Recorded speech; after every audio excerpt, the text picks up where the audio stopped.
Student जब हम बात करते हैं रैंकिंग के बारे में, कॉलेजेस की रैंकिंग के बारे में जो हम देखते हैं तो आपको मार्केट में कई तरीके की रैंकिंग, बहुत तरीके की रैंकिंग्स ऑफर की जाती है। जैसे कि जब भी आप किसी कॉलेज के हेल्पलाइन में, यूनिवर्सिटी के हेल्पलाइन नंबर पे आप कॉल करके बात करते हैं तो वो आपको बहुत तरीके की रैंकिंग्स बताते हैं।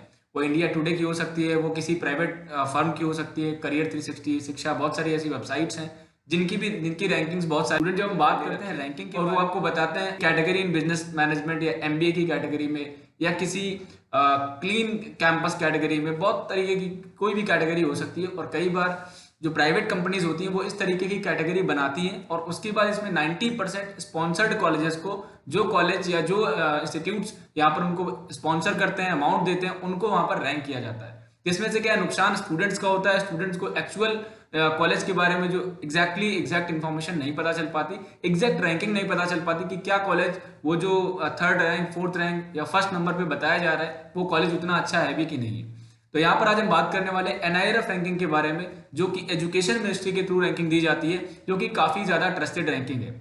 इसमें भी कई सारी चीजें, बहुत सारे लोगों को इसमें भी डाउट रहा होगा, क्योंकि जैसे हम लोग 20 में, 21 में और 22 में रैंकिंग्स हमने देखी, जहां पर बहुत सारे प्राइवेट यूनिवर्सिटीज जैसे कि एलपीयू, एमटी यूनिवर्सिटी और बहुत सारे प्राइवेट यूनिवर्सिटीज हैं जिनको बहुत अच्छी रैंकिंग मिली हुई है।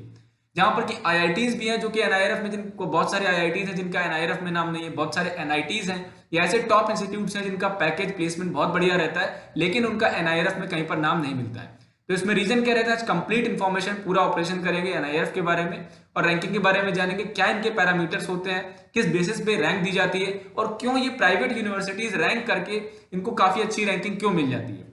चलिए शुरू करते हैं। आज हम एनआईआरएफ की वेबसाइट पे हैं, जहां पर मैंने टाइप किया तरीके से आपको यहाँ पर सारे पेजेस के ऑप्शन मिलेंगे। Home, about NIRF, parameters, documents, NIRF ranking. अब रैंकिंग में आपको 2016 से रैंकिंग स्टार्ट हुई है, 2016 से लेकर के अभी तक 2022 तक की रैंकिंग यहाँ पर अवेलेबल है। जिस भी ईयर की आप रैंकिंग देखना चाहते हैं यहाँ से आप देख सकते हैं। अगर हम 22 की रैंकिंग पे जाते हैं तो यहाँ पर आपको इस तरीके का इंटरफेस मिलेगा, इंडिया रैंकिंग्स 2022। अब यहाँ 2022 की रैंकिंग में भी आपको बहुत सारे कैटेगरी मिलते हैं। अगर कोई स्टूडेंट इंजीनियरिंग का देखना चाहते हैं तो इंजीनियरिंग की कैटेगरी में जाएंगे। अगर आप मैनेजमेंट देखना चाहते हैं तो आप मैनेजमेंट की कैटेगरी में, एमबीए कोर्स के लिए देखना चाहते हैं एमबीए में देखेंगे। अगर आप कॉलेज वाइज देखना चाहते हैं, यूनिवर्सिटी वाइज देखना चाहते हैं तो कॉलेजेस की रैंकिंग अलग होगी, यूनिवर्सिटीज की रैंकिंग अलग होगी। तो यहाँ पर बहुत सारी कैटेगरी भी दी गई है। कई बार आपको ये कंफर्म नहीं होता, यहाँ पर कहीं पर लिखा हुआ है NIRF ranking 22, NIRF ranking XYZ। तो आपको ये पता करना चाहिए कि उस कॉलेज में किस कोर्स के लिए एनआईआरएफ रैंकिंग दी गई है। उसको इंजीनियरिंग के लिए रैंकिंग मिली है या मैनेजमेंट के लिए रैंकिंग मिली है, फार्मेसी के लिए रैंकिंग मिली है, लॉ के लिए रैंकिंग मिली है, किसी अदर कोर्स के लिए।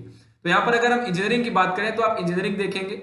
इसके अलावा मेडिकल, डेंटल, लॉ, बहुत सारे आपको यहाँ पर कैटेगरी मिल जाते हैं। अगर मैं स्पेशली इंजीनियरिंग की बात करूँ, इंजीनियरिंग में आप क्लिक करेंगे तो इस तरीके से आपको ये रैंकिंग यहाँ पर मिल जाती है, जहां पर आप सारे कॉलेजेस के बारे में देख सकते हैं कि पहले नंबर पर आपका आईआईटी मद्रास है, सेकंड नंबर पे आईआईटी दिल्ली है, थर्ड नंबर पे आईआईटी मुंबई है, फोर्थ नंबर पे आईआईटी कानपुर है। अब यहाँ पर जैसे हम इस रैंकिंग में गौर करने वाली बात यह है कि यहाँ पर ऊपर आपको कुछ आईआईटीज के नाम मिल जाते हैं, जबकि यहाँ पर 23 आईआईटीज हैं लगभग। उसके बाद बहुत सारे एनआईटीज हैं, फिर ट्रिपल आईटीज हैं और भी बहुत सारे रेप्यूटेड इंस्टीट्यूट्स हैं जो कि अदर देन आईआईटीज हैं। उनको कहीं ना कहीं आप, उनके प्लेसमेंट भी बहुत अच्छे हैं, उनको रैंकिंग यहाँ पे मिलनी चाहिए। लेकिन आप यहाँ देखते हैं कि यहाँ पर यार एमटी यूनिवर्सिटी को रैंकिंग मिली हुई है, एसआरएम यूनिवर्सिटी, एसआरएम जो आपका कॉलेज है, SRM institute of technology Chennai में जो है, जो कि अपना एसआरएम जेई कराता है, यहाँ पर उसको आपको रैंकिंग दी गई है। एमटी यूनिवर्सिटी को यहाँ पर 25वें नंबर पर रैंक किया गया है। तो ये किस बेस पे, प्राइवेट कॉलेज को, प्राइवेट यूनिवर्सिटी को, जिसकी फीस लगभग 3 लाख 4 लाख रुपए पर ईयर है, 2 लाख रुपए पर ईयर है बीटेक कोर्स में, और उसको यहाँ पर इतनी रैंकिंग 25th नंबर पे कैसे रैंक किया जा रहा है। तो अब यहाँ पर हमें समझना पड़ेगा इनके पैरामीटर्स क्या है,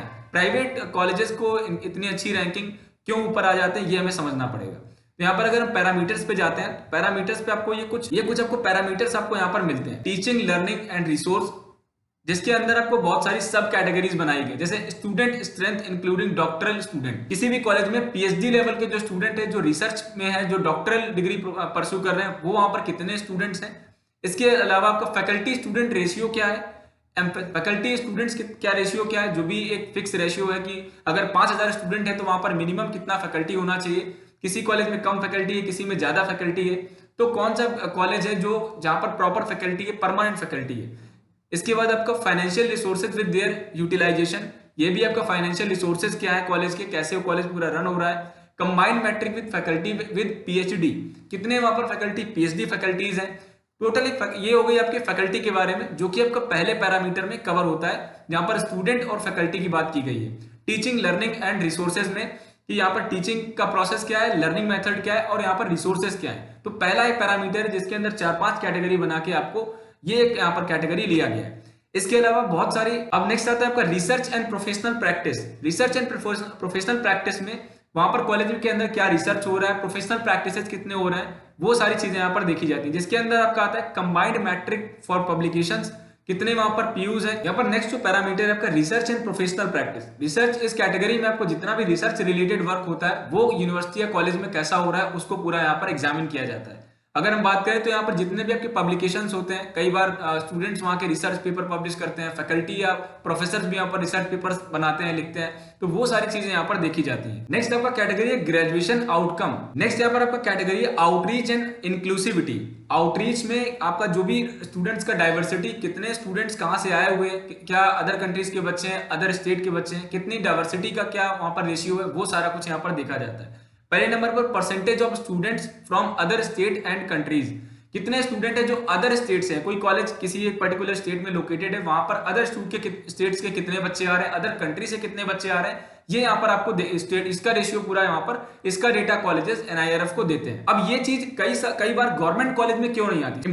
मोस्ट इंपॉर्टेंट पॉइंट यहाँ पर ये है कि गवर्नमेंट कॉलेज, कई सारे ऐसे गवर्नमेंट कॉलेज हैं जिनका प्लेसमेंट बहुत अच्छा है। अगर मैं स्टेट लेवल बात करूं, यूपी लेवल पे, तो आपको जैसे एचबीटीयू कॉलेज है या बहुत सारे ऐसे इंस्टीट्यूट्स हैं जिनमें स्टडी लेवल बहुत बढ़िया, प्लेसमेंट्स भी अच्छे निकलते हैं, लेकिन वो एनआईआरएफ में रैंकिंग अपनी नहीं बना पाते हैं या एनआईआरएफ में अपनी अच्छी रैंकिंग नहीं लेके आ पाते हैं। उसका रीजन ये है क्योंकि बहुत सारे ऐसे जगह पे स्टूडेंट, वहां पर कई बार फैकल्टी आपका एडॉक पे फैकल्टी, प्राइवेट फैकल्टी पढ़ा रहा होता है। गवर्नमेंट कॉलेजेस के अंदर ये देखने को मिलता है। दूसरा, वहां पर जो बहुत सारे ऐसे रिसोर्सेज हैं जो कि सिर्फ एक प्राइवेट इंस्टीट्यूट ही कवर कर सकता है। बड़े लेवल की जो यूनिवर्सिटीज हैं जिनके पास बहुत सारा फंड है, वो लोग ही उन चीजों को मैनेज कर सकते हैं। इसीलिए यही कारण है कि कई सारे एनआईटीज, आईआईटीज और टॉप इंस्टीट्यूट जो कि गवर्नमेंट इंस्टीट्यूट्स हैं, बहुत अच्छा प्लेसमेंट दे रहे हैं, एकेडमिक्स भी बहुत अच्छा दे रहे हैं, लेकिन वो एनआईआरएफ में अपनी जगह नहीं बना पाते। ये एक आपका सबसे इंपॉर्टेंट रीजन यहाँ पर आप देखने को मिलता है। नेक्स्ट आपका आउटरीच में अगर हम बात करें तो आउटरीच में जितने स्टूडेंट्स किस स्टेट से आए हुए हैं, किस कंट्री से आए हुए हैं, टोटल डाइवर्सिटी का रेशियो क्या है, वो यहाँ पर आपको देखने को मिलता है। फिर वुमेन्स का भी एक इन्होंने कैटेगरी बनाया हुआ है, percentage of women diversity. Students में मेल फीमेल कैंडिडेट कैटेगरी क्या है, मेल स्टूडेंट्स कितने हैं, फीमेल स्टूडेंट्स कितने हैं, ये भी यहाँ पर देखा जाता है। Economically and socially challenge student, economically और सोशली चैलेंज स्टूडेंट का क्या रेशियो है, कितने बच्चे आप ले रहे हैं। इसके अलावा आपका facilities for physical handicapped challenge student, जो अपने पीडब्ल्यू वाले कैंडिडेट होते हैं, आपका फिजिकल हैंडीकैप्ड बच्चे होते हैं, उनके लिए कॉलेज क्या कर रहा है, उनके लिए किस लेवल की फैसिलिटीज कॉलेज दे पा रहा है, वो भी कहीं ना कहीं एक यहाँ पर कैटेगरी इन्होंने रखा हुआ है। नेक्स्ट आपका है peer perception. Peer perception academic peers and employer, वहां पर जो भी एम्प्लॉयर्स हैं, जो वहां पर एकेडमिक स्टूडेंट्स को क्या एनवायरमेंट मिल रहा है, स्टूडेंट किस कैटेगरी का, ओवरऑल बच्चे कैसे वहां पर आ रहे हैं, किस लेवल के बच्चे वहां पर आ रहे हैं, ये सारा भी आपको यहाँ पर देखा जाता है। तो आई थिंक आपको एनआईआरएफ के बारे में काफी कुछ इन्फॉर्मेशन इस वीडियो में मिली होगी।